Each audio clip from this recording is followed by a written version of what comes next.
Hi, my name is Kavya Chaudhary. I'm from section B, and my roll number is 2301102. So the topic that I have chosen is the rise of tier 2 and 3 cities and how to analyze the economic boom in the smaller cities in India and its impact on the national development strategies. Now, there is basically no classification as such in India of tier 2 and tier 3 cities. So, tier 2 cities basically have a population in the range of 50,000 to 1 lakh. For example, Amritsar, Bhopal, and tier 3 cities, they have a population in the range of 20,000 to 50,000. For example, Mysore, Srinagar. Now, coming to the exciting economic phenomena, that is of the rise of tier 2 and tier 3 cities in India. So, traditionally in India, as we all know, meta cities always dominated the economic landscape.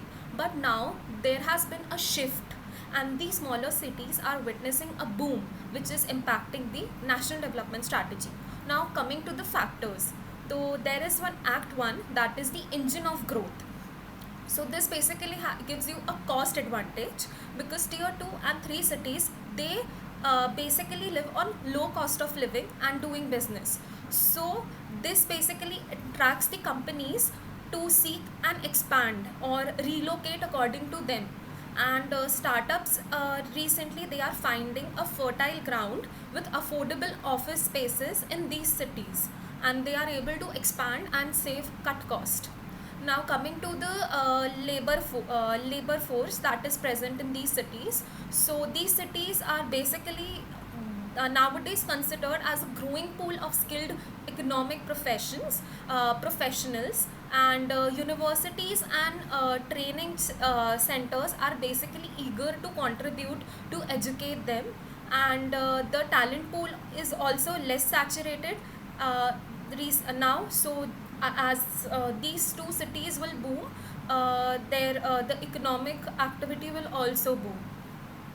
And there is also government push. Government is giving initiatives like smart city missions, which basically aims to improve the infrastructure and the amenities in these cities, and this creates a more attractive environment for businesses and residents, which are basically looking forward to place where there is a lot of economic activity and growth.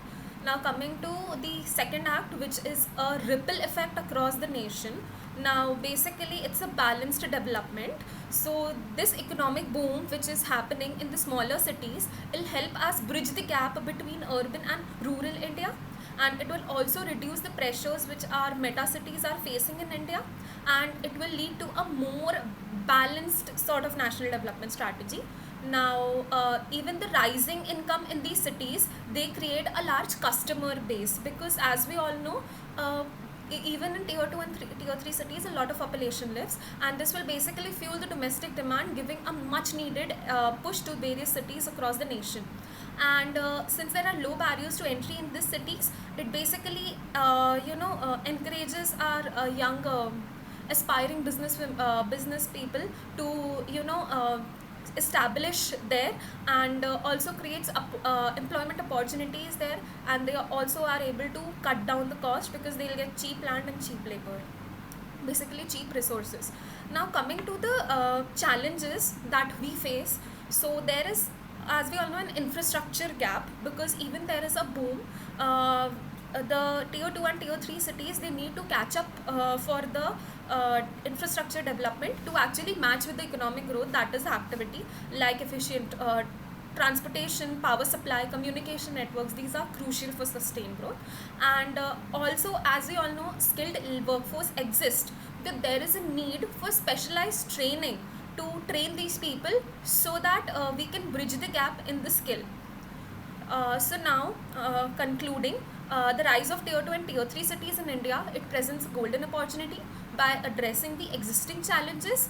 This economic decentralization can be a powerful engine for inclusive and sustainable natural development, and with the right policies and investments in India's smaller city, they are definitely made to grow and write a new chapter in the nation's economic success story.